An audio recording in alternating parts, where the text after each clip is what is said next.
PCN is brought to you in part by the following underwriters.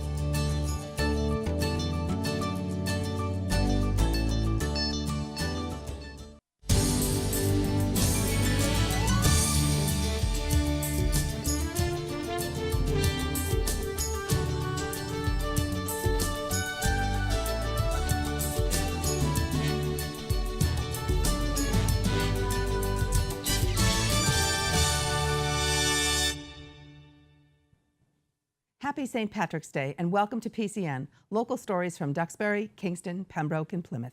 We have a great show tonight as we take you to a hot yoga class in Duxbury, a visiting watercolor artist demonstration in Kingston, and south to the Pine Hills as the community celebrates winning a prestigious award. We visit the wetlands at Tidmarsh Farms in Manomet with another part to their incredible restoration project. Local Eats brings us a bit of northern Italy to the show, and our arts and entertainment segment has the Lindsays on set in honor of St. Patrick's Day. We start things off in Pembroke at a lively decades party.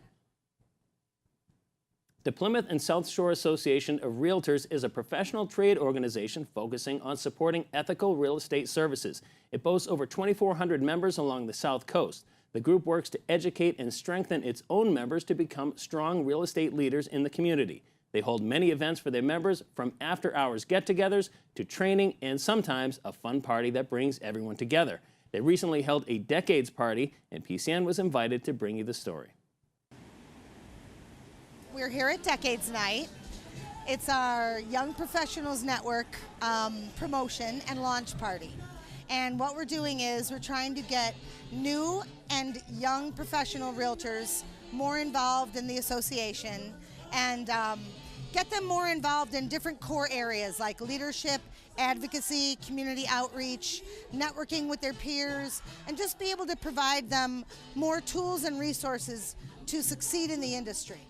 So we're doing the Young Professional Network Leaping Through the Decades event. So we're having everyone with all of their decades of experience come in and have a good time and celebrate and dress up in their favorite decade. The Young Professional Network is not just young professionals, but those that are new to the industry. It's a new group that we're hoping to take under our wing and help guide them through the business. The whole idea of this board is to let people know about Plymouth and South Shore Realtors Board and what all other real estate boards do. And that's they gather all the laws and information and they give it to us. And they make sure we have our continuing education. And they got us involved and they got us to know each other so that we actually are a network and a team of realtors who will serve our areas. So it's a very important thing to get involved with. We provide a lot of education, a lot of CE, and a lot of just a lot of networking opportunities too, because when you're a realtor and you're on the street and you're doing closings with different realtors, it's great when you've got a friendly face across the table. You know, so imagine being in that closing and knowing the people that, you know, you're working with from the other side, you know, and it's like, it's just a great way to build them professionally. And we try to grow our realtors by offering a lot of different, a lot of education. And we do advocacy, we do Realtor Day on Beacon Hill, we have our government affairs, we have a lot of volunteer opportunities and many of our committees and task forces. So it's a good all around, it's a great association.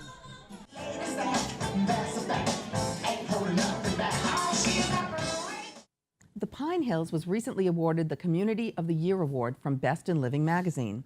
Though the award ceremony was held in Las Vegas, the Pine Hills management team thought it was appropriate to thank the people of the community for being an integral part of their success. PCN stopped in to talk to the key players and to raise a glass with the people of Pine Hills for their Best Community Awards celebration. So the Pine Hills was recognized as Community of the Year for the entire country at the Best in American Living Awards in last month at the National Association of Home Builders Convention.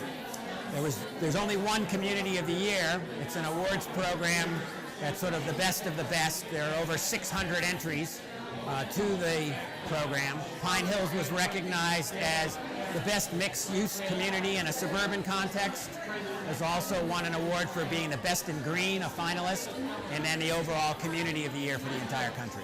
Well, the Pine Hills community is a mixed-use community with residential property as well as commercial and retail property.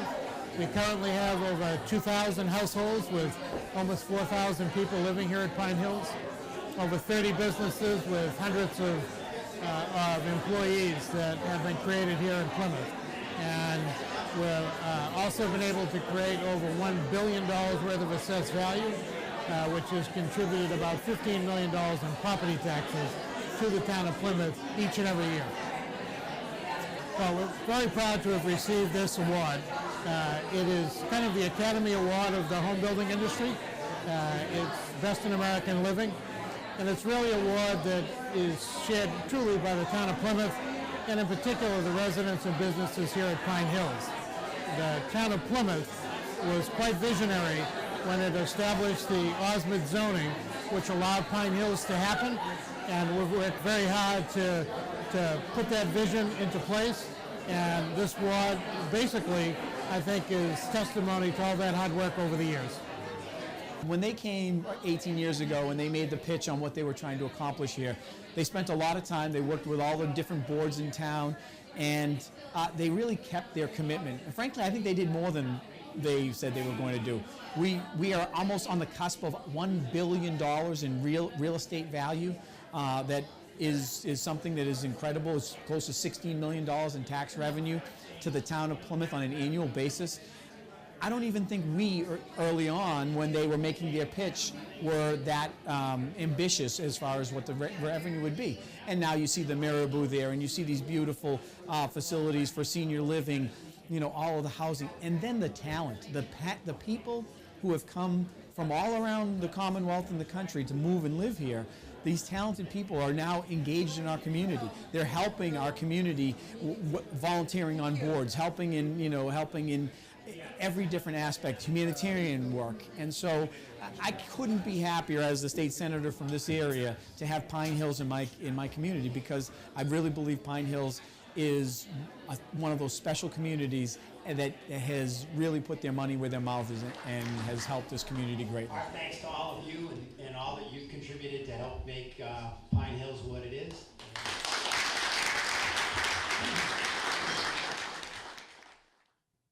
The name hot yoga is no play on words. If you've ever practiced through a session, you'll find that temperatures can get up as high as 95 degrees. We stopped into the Open Door studio in Duxbury as owner and instructor Matthew Mullen cranked up the heat.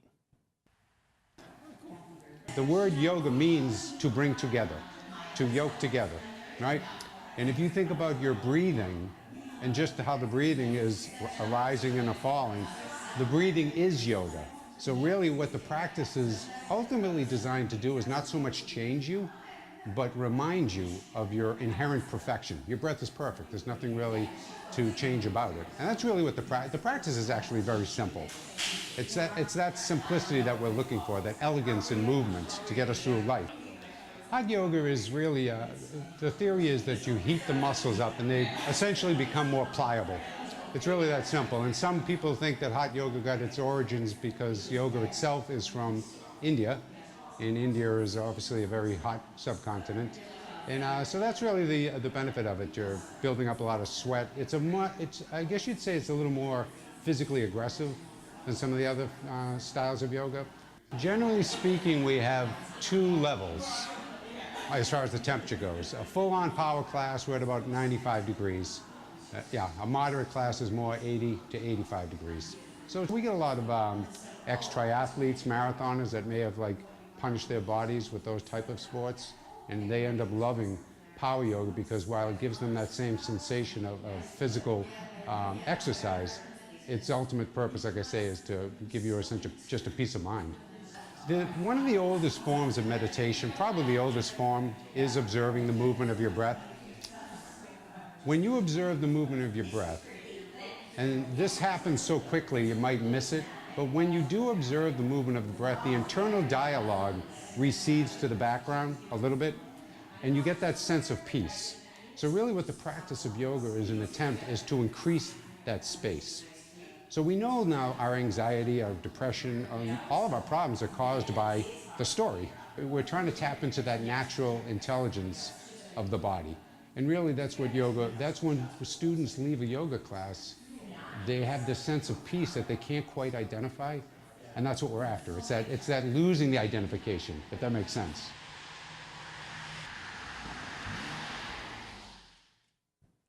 I have a lot of friends who swear by hot yoga. Now you went and did you participate in this?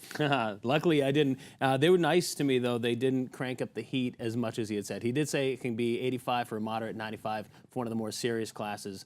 I was there for about maybe a half hour, 45 minutes, so it hadn't gotten that hot. I know that when I practice yoga, just going through a lot of the postures gets my whole inner body, my inner... Heated up anyway. Yeah, heated up anyway, right. So I really don't need 95-degree heat to sweat. But well, it's a trend. And people love it. They love it. Yep.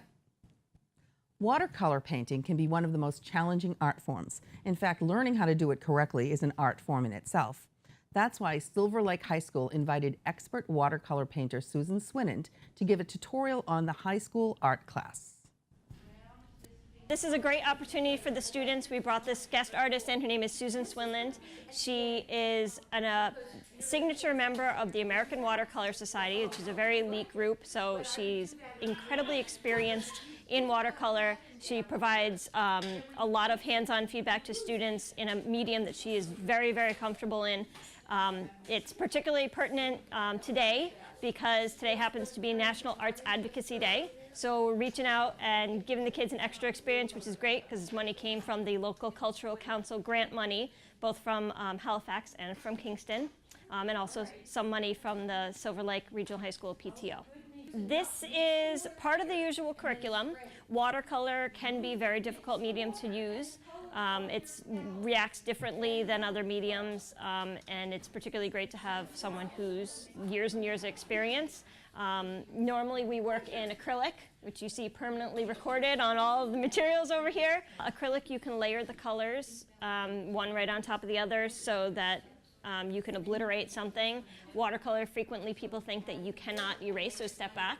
You have to preserve the white of the paper. It's actually not the truth. Sue Swinand is particularly well known for actually getting the white back out and working in a sort of non-representational manner, which is part of the reason we brought her in. This particular assignment, the goal is to work with color, mingling colors, including warm colors and cool colors, which is color temperature, looking at values and looking at whether those values are arranged on the page. So it's applying some of the skills that we talk about in all our classes, but also specifically with using watercolors and how to manipulate the watercolor on the page. Warm colors are colors that look like heat, reds and oranges, things you would associate with fire. Cool colors are things you would associate with oceans, ice, things that are generally cold. Color value has to do with lights and darks, and so students are working on how to arrange those on the page to move the viewer's eye around the page in an interesting composition. Construction continues at Tidmarsh Farm in Manomet as they move closer to turning the former cranberry bogs into a nature conservation area. One of the steps in that process was tearing down the iconic dams located at the south end of the bogs. We stopped by for the demolition. The Tidmarsh Farm restoration project is such an enormous ecological undertaking that it's easy to lose track of all of the changes that this area has gone through so far. Wherever you look, giant earth-moving construction vehicles dot the landscape, while the sounds from those vehicles permeate the air. Since so much of the construction is taking place below the surface, we thought we'd highlight one of the areas above ground that we may have missed the last time that we were here. Right behind me is the second of the two iconic dams here. They took down the other one earlier this afternoon, and by the time I finish shooting this story, this one behind me will be nothing but dust and rubble as well. Before we get to the demolition, though, we thought we'd speak with one of the engineers who could explain how they got to this stage of construction. That would be Nick Nelson. I'm a fluvial geomorphologist. And just in case you don't know what a fluvial geomorphologist is, I study rivers. As one of the engineers with Interfluve, the company that designed and is overseeing this project, Nelson was able to get us up to speed. For the last few months here, we've been working on the main wetland bog systems, digging channel and roughening up the wetland surface out there and installing a lot of large wood into the channel and onto the floodplain. And now we're at the upstream extent of the project here at kind of the final structural component of the project, where we have this old dam here in place. The earthen embankment has been removed already, and now it's just the concrete remnants to come out here.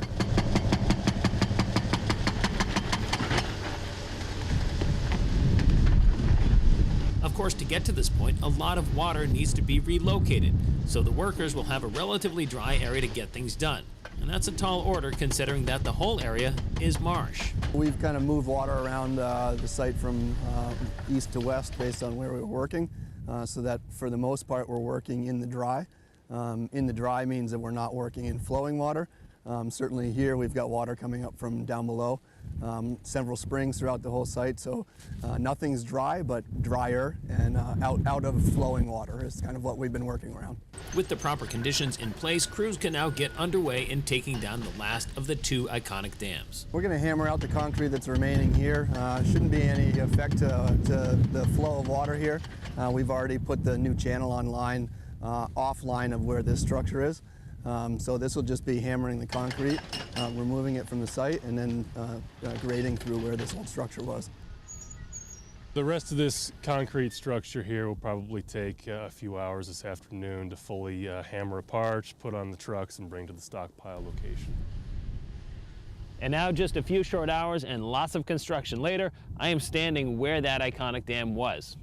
Reporting from Manamet, I'm Brian Sullivan, PACTV Community News. So that was your second story on this restoration project, and it seems to be coming along swimmingly. And when will it be done? Do they know? Oh, you had to ask. I mean, they're hoping for some big changes by summertime, maybe June-ish, but I don't want to put any pressure on. All I know is that in the times that I've been there a few times now, you really do have to look to notice exactly what's going on. That was a huge one, and like the little kid in me loved to see the big trucks come in and tear down the concrete. It was awesome. Yeah. So, yeah. Good for them. Our Local Eats segment brings northern Italy to Plymouth's village landing via Patrizia's.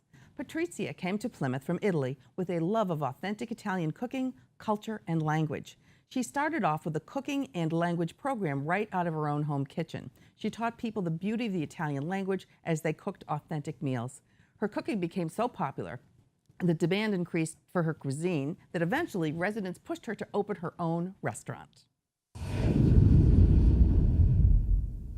Strolling through Plymouth, soaking in the history of America's hometown, it's important not to forget the impact of our later immigrants. The Cottage Rope Factory was the largest creator of rope in the world through part of the 1900s, and as a result, attracted people from all over the world. Italian, German, Portuguese people settled in North Plymouth and brought with them their culture, their language, and their cuisine. And some of those flavors are still with us today in our community. It was that history that 20 years ago attracted a modern-day immigrant, somebody who fell in love with Plymouth and connected with an Italian community through a shared love of fresh, simple, yet sophisticated food. And that was the beginning of Patrizia's, where everyone who visits is a guest at her table. Welcome to Local Eats.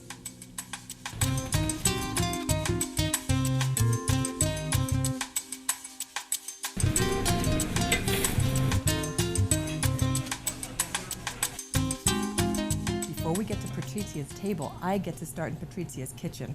Patrizia, thank you so much for having us here today. You're welcome. My pleasure to have you. Being from northern Italy, there was a huge immigrant population. Many people may not realize every region in Italy has a different twist to their cooking and their style. Yes. Tell me a little bit about the northern influence in your restaurant. Well, I was born and raised in northern Italy, therefore fresh pasta making has always been part of my growing up. Well, the northern Italian traditions are more based on braising meats, making fresh pastas, the heavier use of butter and cream, because traditionally speaking, before modern times, that's what was available. Everything is made fresh and everything is made here. Right, yes. And in the traditional manner. Yes. It started as a small restaurant because it was, in my heart, the extension of my own dining room and kitchen. The pasta looks phenomenal. What else is on the menu today? The pasta that we make together will be prepared with lobster, lamb loin, with a mint butter sauce, and ricotta gnocchi that we make fresh here as well, followed by salmon, the wild caught salmon, pan-seared with a very interesting whiskey vanilla sauce, fried seaweed, and a little extra ingredients that Claudio will tell you all about.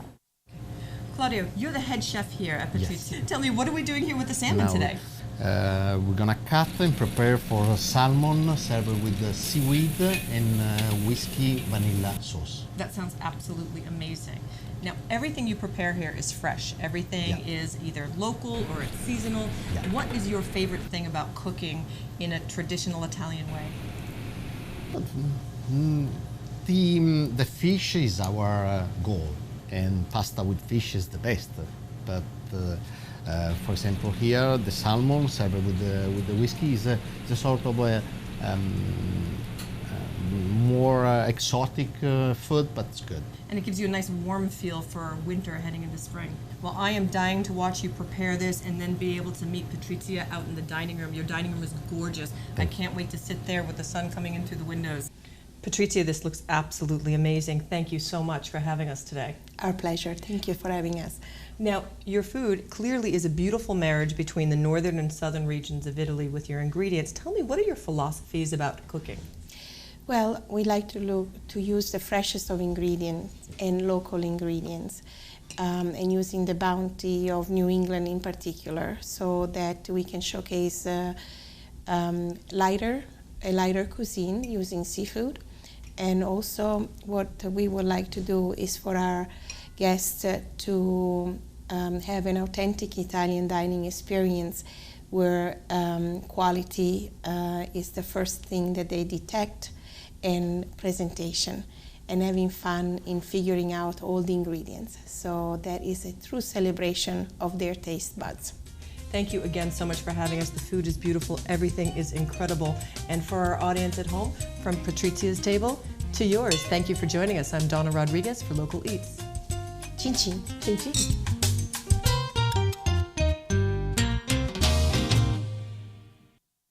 Thanks for watching this week's show. More information about PCN can be found at PACTV.org, where you can also see clips of all of the stories from this week. Be sure to follow us on social media to receive previews and links to all the episodes. We want to close this show with special studio guests in honor of St. Patrick's Day, local Irish musicians, the Lindsays. So we're going to hand it over to Maureen Bates. Take it away, Maureen. Thank you so much, Julie, and happy St. Patrick's Day to everybody at home watching this program. Tonight we have on the Lindsays, a traditional Irish band. So welcome. Thank you so much. Now, for the folks at home, can you explain a little bit what traditional Irish music entails? Sure. The official definition of traditional Irish music really refers to the instrumental music played, fiddles, accordions, flutes, whistles, and it's the jigs and the reels. It's the songs with no words, as you can put it. And it originally was used for dancing, so sets, social dancing, céilís. Nowadays, the term is a little bit more flexible. It refers to the instrumental music as well as a whole body of folk songs that are sung often by someone, but sung along to by everyone present. Great.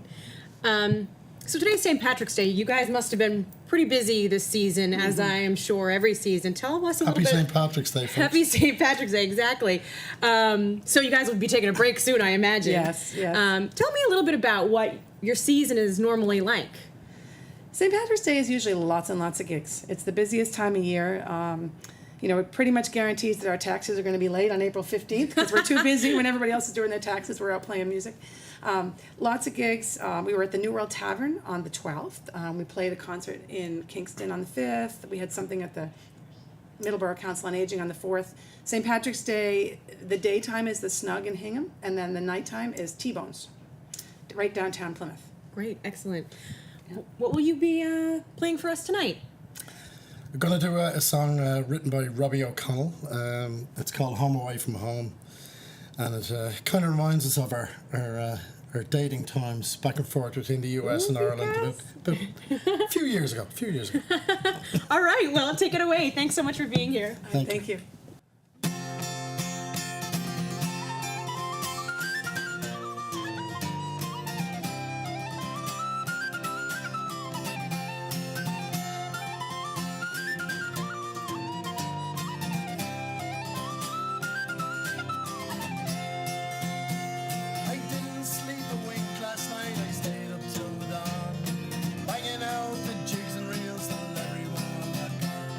Singing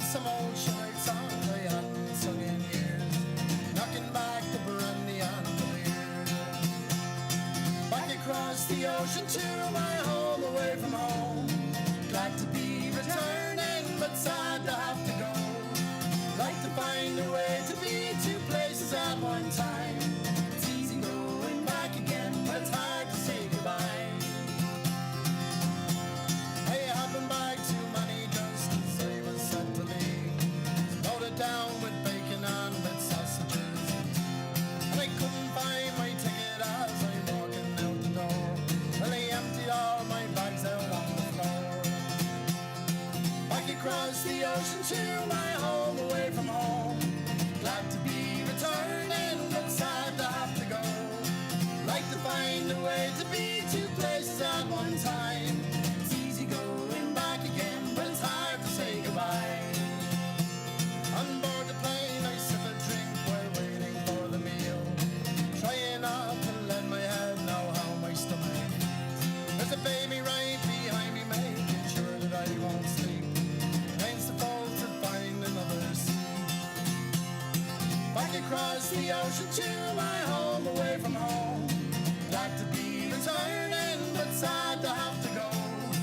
Like to find a way to be two places at one time. It's easy going back again, but it's hard to say goodbye.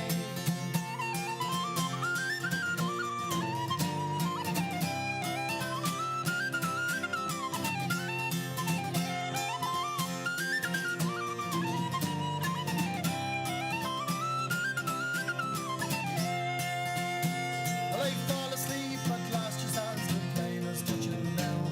And I aged 10 years waiting for the bags to come out. And I make it home at last and I'm barely unpacked when already making plans to go again. Back across the ocean to my home away from home. Glad to be returning, but sad to have to go. Like to find a way to be two places at one time. It's easy going back again, but it's hard to say goodbye. Back across the ocean to